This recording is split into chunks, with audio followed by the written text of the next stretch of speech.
Okay everybody, real quick video here. I'm gonna show you, I got my, I went up to the store and I got me bone-in rib roast, basically prime rib, what they make prime rib out of, but it was a good deal, such a good deal. You see, I saved half price. Normally it'd be $244, got it for $121, saved $122, so real good deal. Anyways, what I'm gonna do, I'm gonna cut this. I'm gonna take the package off of this and I'm gonna cut in steaks. I'll be right back. Okay, now I got it out of the bag, and what I'm gonna do here, I'm gonna try to straighten this out a little bit. Right here, there's, I don't know if you can see, I get the bones here. You can see the bones along the bottom here. Like I can cut between the bones and have nice big steaks. But what I'm gonna do first is I'm gonna even this up a little bit because I want a nice even steak. So I'm gonna start about right here. I want everything to be straight, so I'm going to cut right here, and it should be along the bone, and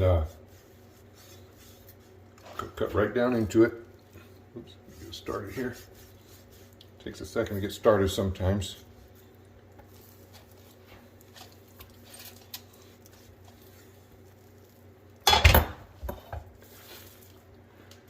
Easier if you stand it up, I find.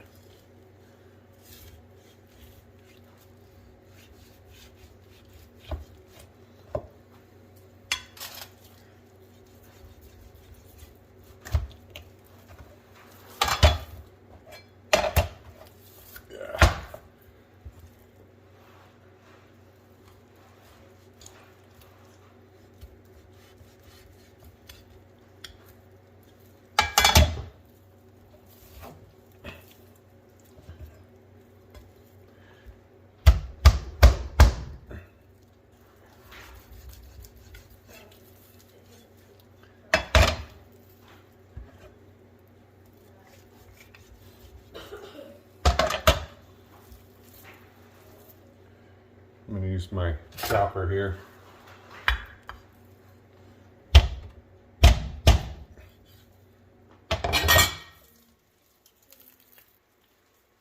Actually, you don't need it. I just had to tear the cartilage a little bit there. You see how it is? There, okay. Just had to get right through that cartilage. There. So now I got it flattened out on the end. Now that it's nice and flat, what I can do is I can go ahead and cut me a nice thick steak here. I'm going to cut it right about right here. This is where I want to do it. You see I got that cartilage again. This is where you just got to kind of go through it. Takes a little bit of an angle, or a little bit of a practice, but you want a good sharp knife like this. I don't know if you can see it. It cuts through real good when it's cutting, and I don't know if you've seen. I kind of roll it as I went through there. Just basically rolled it. You see? I got me a nice thick steak here. Okay, that's about, here, let's see what it weighs. I'll weigh it here. See how much it weighs. That's, I don't know if you can see that. Let me rinse my hand off here.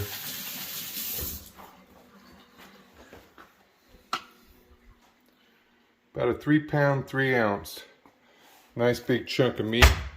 I'm going to make that steak and I'm going to eat it here in a little bit. So I'll be back when I show you what I do with it. Okay, I'm back real quick. I'm cutting these steaks, but I want to show you so you see it's not as hard as I made it look there for a second. Once you get on a roll and you get where you want to do it, I'm going to cut another one here. You got to get it kind of started. You just roll it, like I said. So I got that rolling down. And then you get down to the board. And it kind of just falls over then, see? And there's the steak. So that's another one cut. I'll do this last one here. And these are my big, I like these nice big steaks like this to eat because it fills you up a little better. Makes you not be so hungry afterwards. So there we go. So out of that, cutting these extra thick, I got 1, 2, 3, 4, 5, 6 big ones. These are all about 3 pounds. And then this is that piece I cut off the front. I cut this little, I straightened it out a little bit. I cut a little bit off of there. I don't know if you can see, like this was on there. I just cut that to make it a little flatter. It's like what you give a kid. It's only about 1.5 pounds. So there you go. 1, 2, 3, 4, 5, 2, 4, 6 good ones. One, you know, normal size one. But that's basically what you get out of this. Or you can, like I can cut the bone off. If I cut all the way down, I could have trimmed this up. I'll show you that in a video later. But if you trim that bone off, then you can cut these into like 1 inch or 1/2 inch, 1 inch, 1.5 inch, whatever you want. But you take the one you want. See, this is the one I'm going to make. I'm going to do this one. Let's see what this one weighs. That's my biggest one out of it. So just to see, just for giggles. This one is, I don't know if you can see that, 3 pounds, 13 ounces. 3 pounds and 13 ounces. So getting close to 4 pounds. But this is what I'm going to make here in a minute. And I'll show you what I get when I get there. All right, see you in a bit. Okay, what I'm going to do here, just to show you, I'm going to sous vide and then I'm going to sear this one. But what I like to do is I like to salt it. You got to salt it really good because it's so thick, you know. So I'm putting some good Redmond's real salt on here. Nice and heavy. Real heavy. So that's some good salt there. Flip it. Do this side. You see all that? Yeah, you can see that. Get in there. You know, when you whack off your big bone-in ribeyes like this, it makes it nice and good. You want to make sure you salt all sides. But I'll put this in the sous vide. I'm going to cook it in there, and it'll make it the same temperature all the way through this puppy. It'll be so good.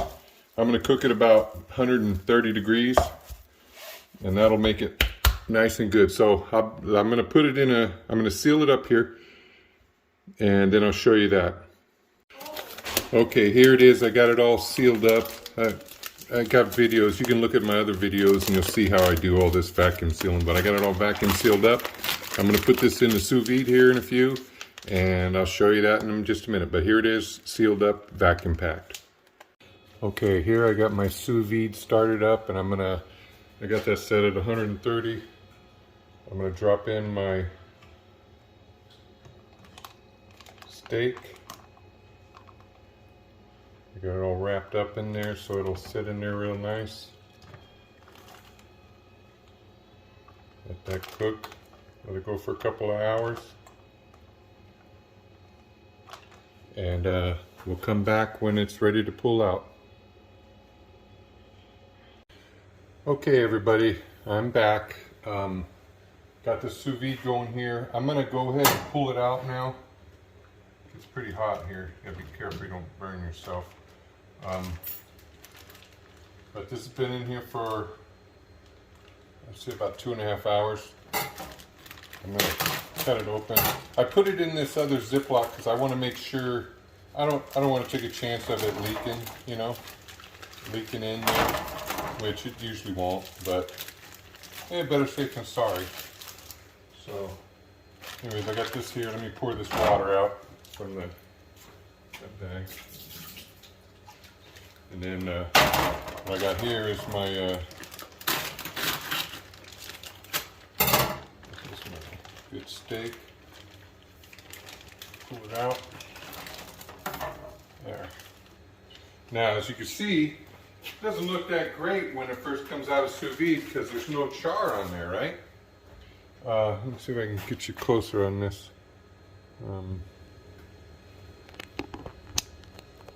Let me hold it with my other hand. Back it up now that I'm close. Okay, so you can see, let me try to get a good lighting.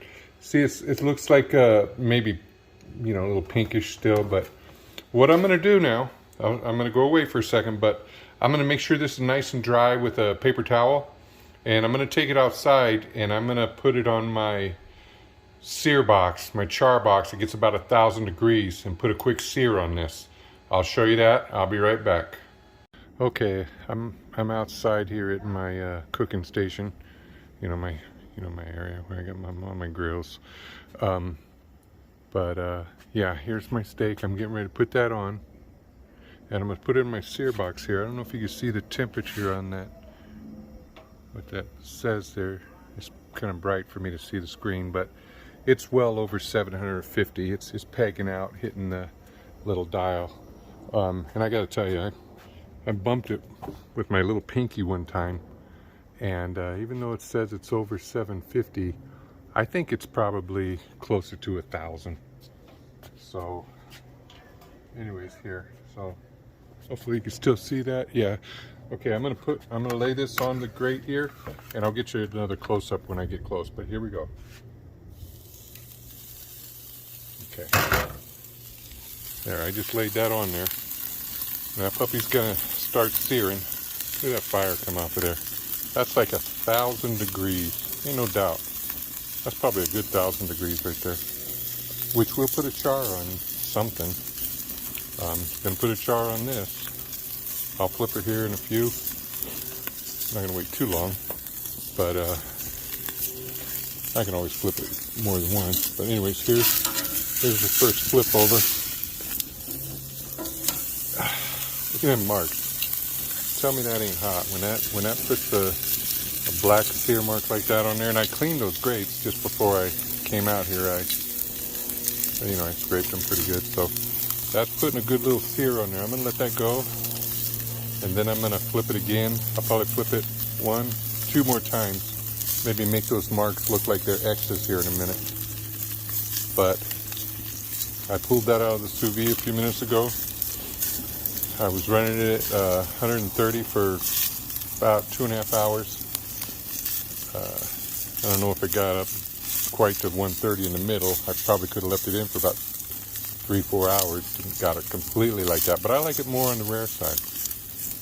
So I'm going to flip this the other way here in just a second and see what it does here. If I lay it and make some good hash marks on this puppy. So like this, if I lay it like that, should get some good cross marks on the other side. And then here in a minute, I'll flip it one more time, and you'll see it'll look like this on the other side. And then I might try to get the sides a little bit charred maybe. But I'm gonna have to set the camera down when I do that, so you won't see that. So what I'll do is, in a minute, I'm gonna flip it around so I get this other side charred, and then I'm gonna go away for a minute. And then when I come back, it'll be after I take it off of here. I'll put it in that pan. I'll take it inside, and I'll have it on the dinner plate, and I'll show you how I cut it, and we'll see what it looks like inside. I'm hoping it's a nice rare to medium rare. More on the rare side is what I'm hoping for, because I don't like it to get too overdone. I like, we're just getting the outside germs off of it, right? And this was from the inside of that big primer I cut. So the only part of this that was even outside is this edges, or these little outside edges. It wasn't even the insides. Those weren't even to air. So let's flip this now this way. Look at those grill marks. That's some pretty good looking grill marks right there, huh? So I'm gonna let that go for a minute. And what I'm gonna do is I'm gonna take it out. I'm gonna put this camera down because it's hard to do this with one hand, because I wanna turn that up on its edges and let the sides get good and charged. So when I come back, I'll have it in the pan or on the cutting board inside, getting ready to eat. Okay? So I'll see you in a little bit. Okay, so here we go. I've got it all set up, ready to cut and try it out. I flipped it a few times. I don't know if you can see. I got the sides. I put the sides on it real good, and so it's looking good. But I'm gonna go ahead and cut it and see. Let's try a little piece first off the edge here. Okay. I'm gonna zoom in a little bit so you can see this. And okay, let's see how juicy this puppy is. I'll just squeeze it with my hand. Let me get the camera a little closer here.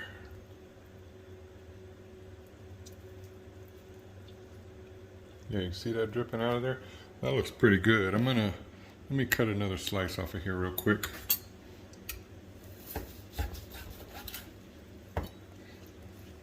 Yeah, that temperature looks perfect for me. Look how that looks.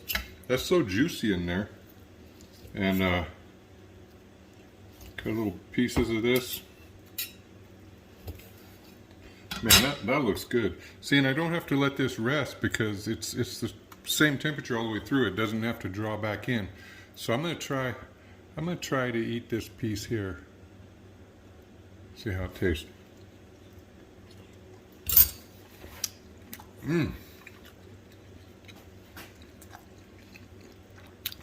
That tastes really good, folks. I don't know what else to say. It's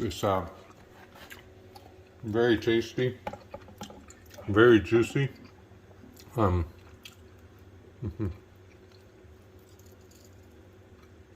See, I squeeze that, it comes off, and that's the same. That's going to be the same all the way through. It's not going to change because it's sous vide. That temperature is all the way through. So there's my little sous vide of a little bone-in ribeye, custom made, almost 4 pounds. Nothing better than whacking off a big piece of meat and making a good steak out of it. And then, you know, good bone-in ribeye, can't go wrong. So I'll see you guys all next time. Take care.